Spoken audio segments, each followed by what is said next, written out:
Hello, good friends, it's the Tri-Keen, and thanks for joining me for finale week of The Legend of Zelda Ocarina of Time. Let's not waste any more time. As we see the Temple of Time for one last time. Yeah, it's kind of weird to say time that many times in a row. Before I go any further, I want to check something really quick. 32. Yep, I have enough gold skulltulas for the next rupee upgrade. I am going to go do that right now, so I'm just going to cut ahead to that right now. Yeah, that's what he sounds like when he stretches as an adult. Anyways, be right back. Alright, here we are. Now before I get that upgrade, there's something over here as well that's now irrelevant in Virtual Console version. So I want to see if it says anything weird. You obtain the Stone of Agony. If you equip a Rumble Pack, it will react to nearby secrets. But that's only if you have an N64 controller and if it's in the N64 cartridge. And yeah, this one requires like 40 or 50 gold Skulltula tokens. But here's the one we're looking for. Here's a reward for you. Yep. You got a giant's wallet. But what a huge wallet. Now you can carry up to 500 rupees. So yeah, now that 200 is no longer just green. But yeah. All the other things are just, to me, not that relevant. But a huge money upgrade can be. Anyways, be right back. Alright, time to head on over to the other place of the game that hasn't been explored yet. Down this way. And this is something you can actually explore right as you become an adult, but I'd just rather save it for last. Anyways, Hyrule Castle has become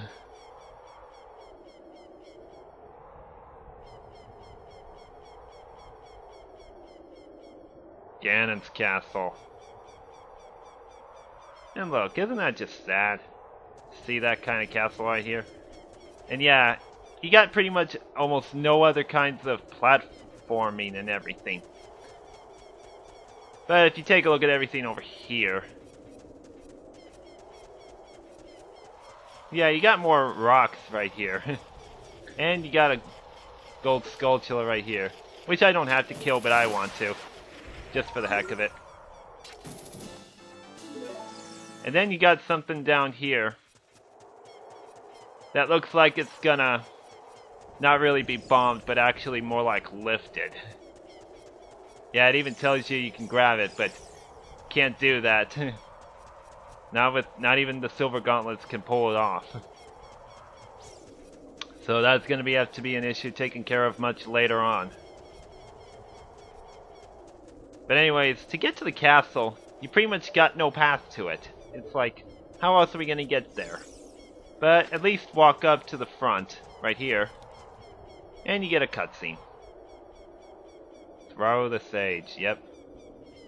We six will gather our power to create a bridge to the castle where Ganondorf dwells.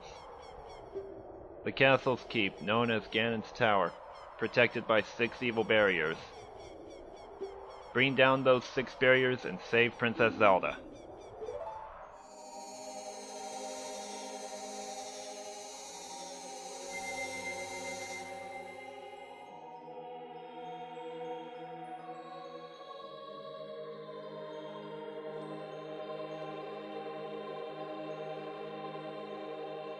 And I'll tell you what, when I first played this, it already had this bridge created on that one file I opened. I thought this bridge didn't even work. I thought it would just be a fall through, but it really isn't. You could still do this, which I couldn't believe. And as far as everything around here, you pretty much can't do anything around there. I don't know why they created all that extra space for it, but oh well. Anyways, inside Gannons Castle. This is gonna be really exciting. And I pulled that off. I was wondering if I would. Right there, that's the way up to meet Ganondorf. But protected by those, by these barriers. Now these barriers are actually themed as the kinds of temples we were at. And yeah, you got this theme again right here, which is protecting one of the barriers that I have to destroy but can't right now. Now, I would normally go in order by temples visited throughout the adventure to destroy barriers, but you kind of have to go in some other order. I'm going to start with the shadow one because it has this particular big item that'll really get us far. And right down there, if you can see it, one last like. If I can aim at it correctly, and that wouldn't be in my way. And I don't know how that shot missed. But yeah, that's pretty much gonna say for itself. I wonder what's in this chest over here. I forgot.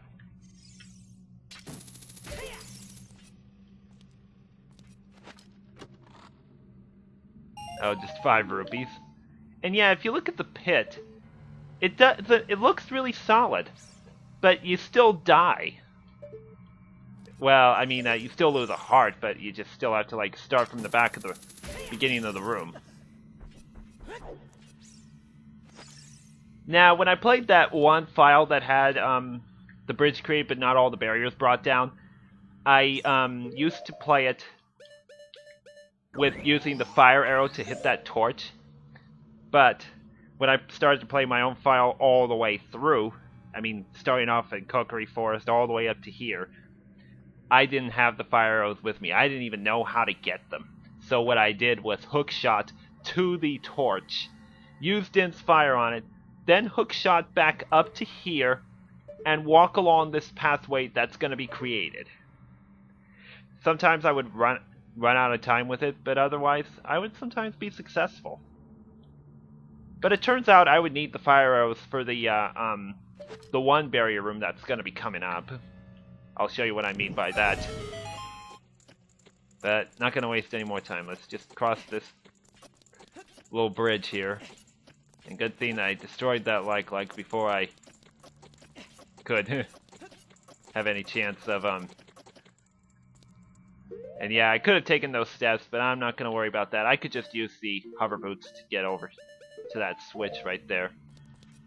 Hopefully I don't miss. What? I didn't use the... I thought I equipped the hover boots. Oh well. What did I use then? Was there some kind of platform? Oh, that. I see. Oh, that's right. And yeah, I don't know what that stuff is on the bottom. It doesn't look like much of an abyss, though. It really doesn't. Anyways, this is the big item of the dungeon. And yeah, I'm really not liking this item for its look. You found the golden gauntlets. You can feel even more power coursing through your arms. So yeah, they're just an upgrade. But I don't really like the golden ones. The silver ones just look much better on Beth. But you get my drift. Back when I first played it, I used to go over to that rusted switch right there with the hover boots. But you can also use this. Or, yeah, there it is. You can also use this. But I used the hover boots the whole time. Now I need to equip the hammer. Yeah, there's going to be so much item switching in here. And I could just reach that torch over there with the hook shot instead of taking that invisible cobweb bridge. And yeah, here's the main part of each barrier's room.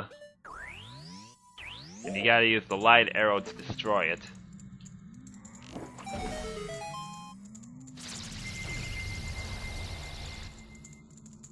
And you get input to appear. The shadow barrier is dispelled. Please save the princess. So yeah, a sage will appear after I destroy each barrier.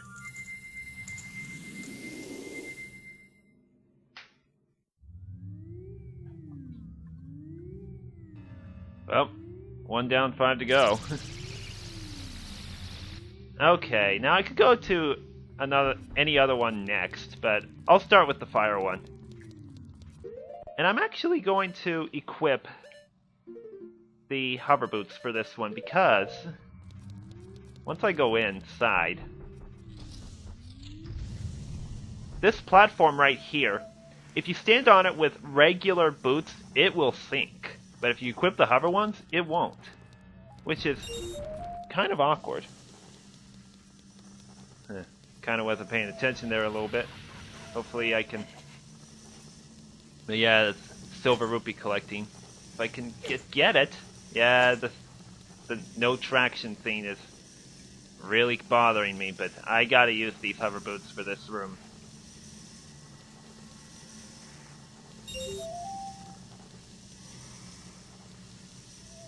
There we go. Now there should be one in over here. And now we can put the golden gauntlets to use for the first time with this. But yeah, there's only 3 of these.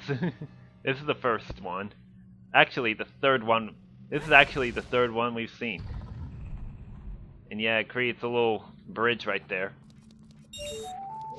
But yeah, that's why we had to visit the shadow barrier room first.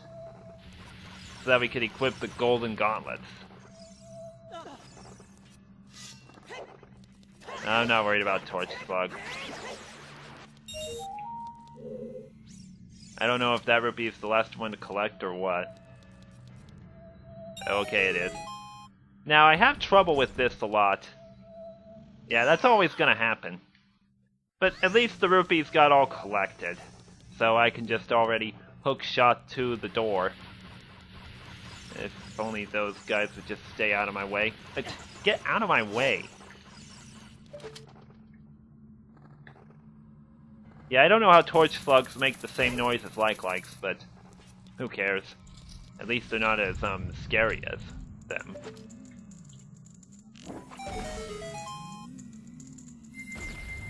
Alright. Darunia. The fire barrier is dispelled. Hurry up, brother.